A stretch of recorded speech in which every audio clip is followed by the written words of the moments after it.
Hi friends, ఈ మా వంకాయ ఎడ్లు 2 నెలలు అయిందన్నమాట. ఇవి కానీ ఎండకు చెట్లు రాలేదు.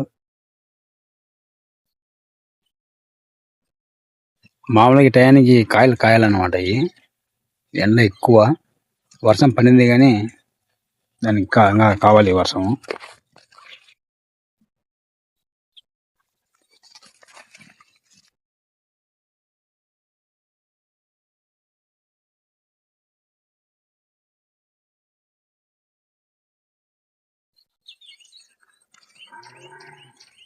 చిన్నగా ఉన్నాయి అన్నమాట, ఇంకా కొంచెం పెద్దగా ఉండాలి.